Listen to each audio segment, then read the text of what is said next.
indzambama lendulela lusuku lwemenyuko noma lokwenyuka. Ascension Day is the evening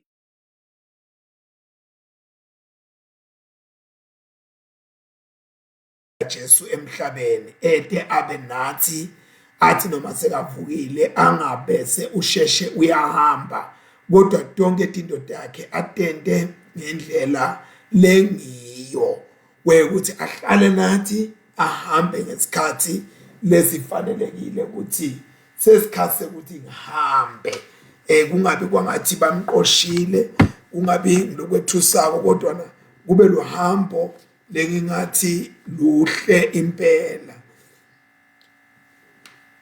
Namhla ke ntsambama ngiyacela ukuthi ngiqale nganaleliqulo liphimbo lami liyake improve. Ngiyambonga kakhulu uNkulunkulu ngaloko. Liqulo number 18 emaqulweni antsambama. Liqulo number 18 emaqulweni antsambama. Ngiyakudumisa Baba ngokuhle konke kwanamhla ngilondise okwentshwele phansi kwamaphiko akho nendodana thethelela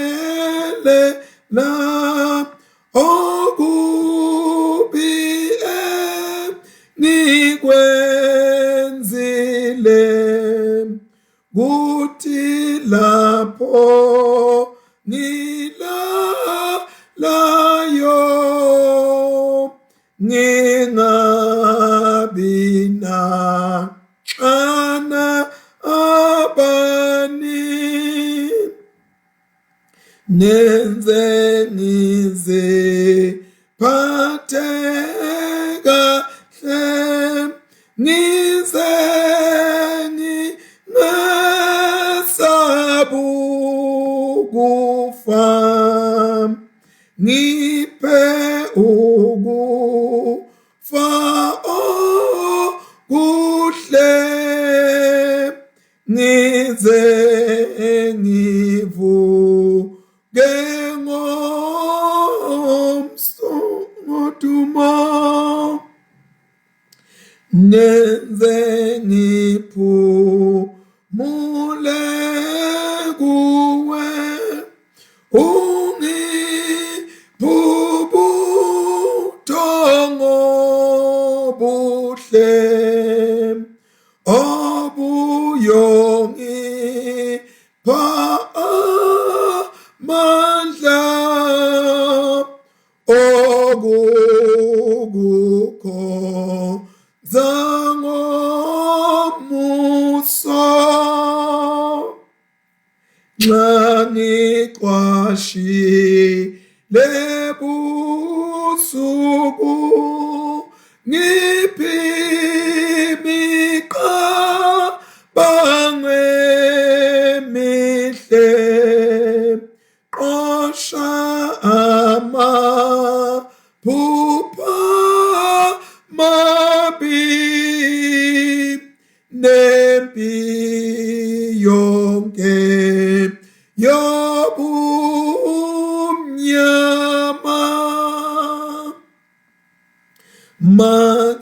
makabongu uNkulunkulu uyise benendodana benayumoya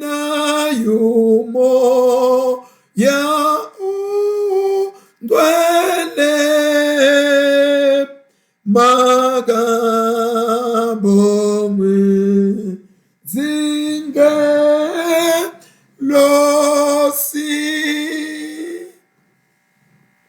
egameni laNkulunkulu yise nendodzana namoya ingcwele. Amen. Babelolu ngiletse sibongile Nkosi lo musa nomkhulu kangaka. Sibonga ukuthi uNkulunkulu ungubabe wena losinika kuphila lokuqhimako ngekhathi etinhlitweni tethu. Sibusiseke uNkulunkulu mnimandla onke ujike usibusisele naleli hour. Uthi Nkosi sisangena kulomthandazo masikuve ukhulumisana netimpilo tethu usishintsha la kufanele sishintshwe khona kuze kuthi Nkosi lidunyiswe libhajato lakho ligama Kristu manje naphakade amen. Asithi hlole sivume amaphutha ethu.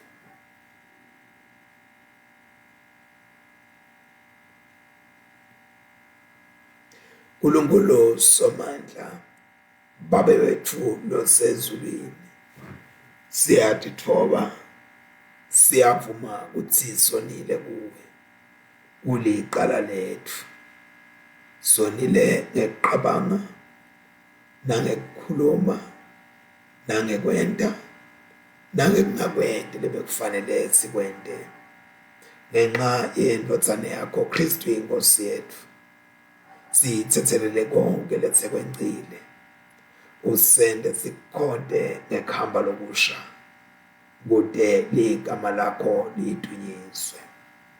uNkulunkulu somandla sawukele sithelele dono tethu usigcine ephileni lokunini nanini ngaJesu Kristu inkosi yethu amen. Sitawuqala ke bazalwane njengoba sihlale senza sicaleke ngelihubo lelimiselwe lelanga namhlanje na entsambama lekulihubo number 15 lihubo number 15 ngoba ngishito ngathi lihubo ingoma shothi line nombolo ya ngasho ukuthi sehluko kodwa sengeke ngithi ingoma kwamanje. Simakathe ngubani longaba nemvume yekungenisa ahlale ethembelini lakho aqabe umuntu wakhe entsabeni yakho lengwele.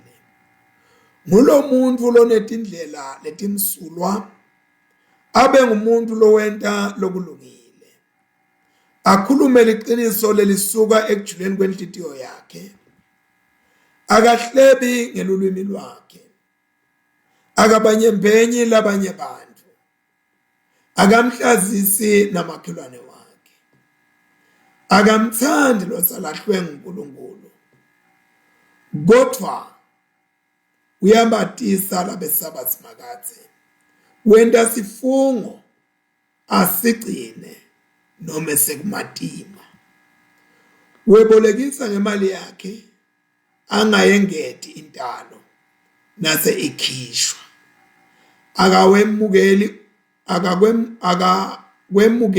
kudizelwa entele kulahla lote liqala. Umuntu lowenda letinto uyawuhlala atinte kuze kube phakathe. Akuthunyiswe uyise nendodzana namona engcwele njengoba bekunjalo ecaleni kusenjalo nanyalo kuyakuba njalo kude kube nini nanini amen. Sitawufunda sifundo sekuqala lesiphuma eTestamenteni lelisha ledzala phuma eTestamenteni ledzala encwadini yesibili yemakhosi na sehlona sisesibili siqala kufunda verse 1 kuya 15. 2 Kings chapter 2 from verse 1 to 15. Wathi simakathe nasatawuthatha Elijah amenyusele ezulwini ngesiwongwongwana bo Elijah na Elisha babe sendleleni lephuma eGilgal.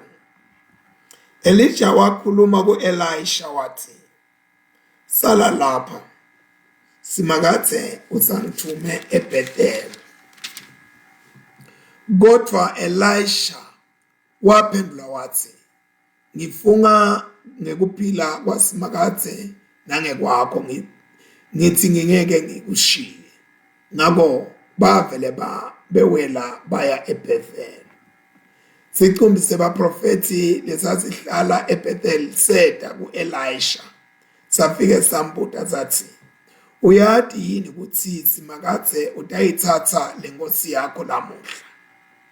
Elisha waphendula wathi, yebo, ngiyati. Kodwa yekelani ukukhuluma ngalendzaba. Elijah wakhuluma ku-Elisha wathi, Elisha, ngicela ukuthi usale lapha. Simakathe usangithumela pha eJericho. Elisha waphendula wathi, ngifunga ngephila kwathi simakathe nangekwakho. Ngithi ngingeke ngikushiye. Ngakho bahambisana bobabili baya eJericho. Emadvodza laba profeti baseJericho enyuka aya ku-Elisha afike ambuza athi, uyadini ukuthi simakathe utayithatha lenkosi yakho lamuhla? Elisha wabaphendula wathi, yebo, ngiyati. Kodwa yekelani ukukhuluma ngalendzaba. Elijah wakhuluma ku-Elisha wathi, ngicela usale lapha. Simakathe usangithume eJordani.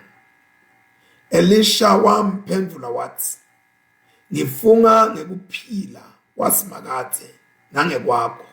Ngithi ngingeke ngikushiye. Ngakho bahambisana bobabili. Labanye abaprofeti labangama-50 nabo bahamba bafike bemela buqamama, babhekana nalendzawo lapho bekume khona bo-Elijah na-Elisha ngaseJordan.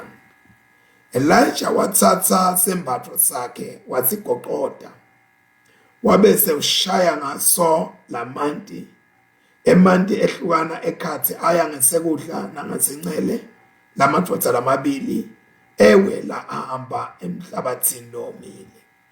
Bathi kube bewele, Elijah wakhuluma ku-Elisha wathi, ase ungitshele ufuna ngikwendeleni ngisengakasuki kuwe. Elisha waphendula wathi, ngicela ukuthi ungiphe sabelo sebundlalifa semoya wakho sesiphindwe kabili. Elijah wathi, ucele intfo lelikhulu, nokho nawutangibona sengithathwa kuwe kutawuya njengesicelo sakho. Kodwa nawungangiboni kungeke kube njalo.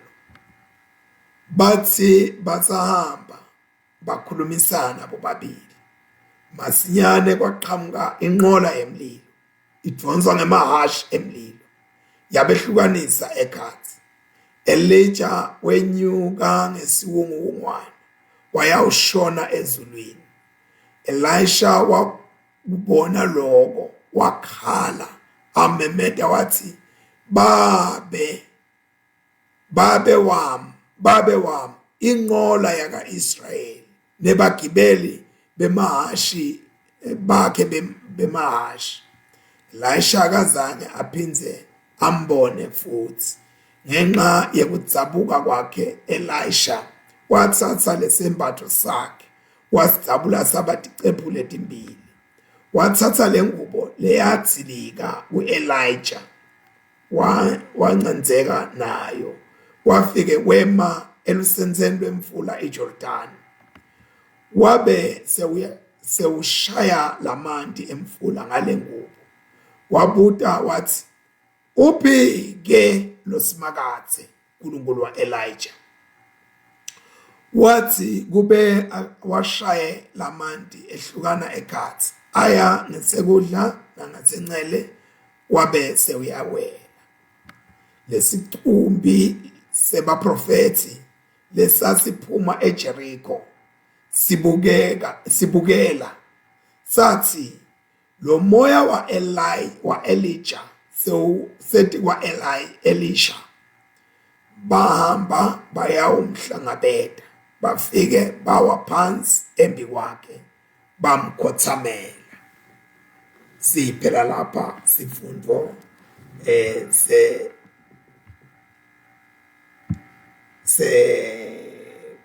kuqala sitawulalela sifundo sesibili lesiphuma encwadini yesambulo sahluko 5 sambulo sahluko 5 tawuqala kufunda khona uverse 1 kuya lapha yana uverse 14 incwadi yesambulo sahluko 5 verse 1 kuya ku 14.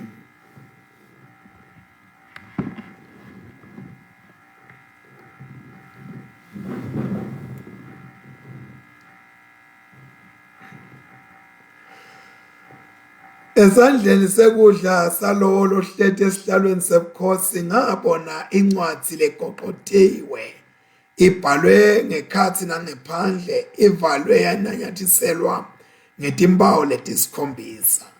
Ngabona ingelosi lenemandla imemeta ngelizwi elikhulu ithi, "Ngubani lo fanele ukuvula lencwadi aqathulule netimpawu tayo?"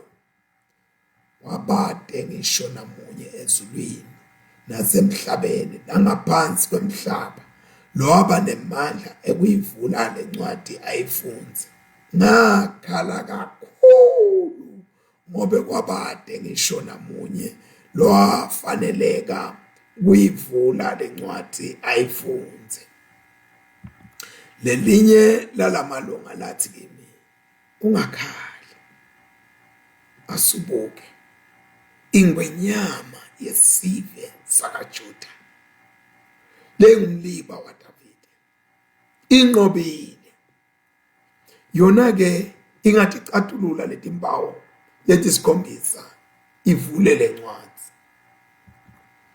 Ngabona liwundlu sengathi lihlatshiwe lalime ngasesihlalweni sebukhosi lesasithungelethwe tidalwa letine nemalunga.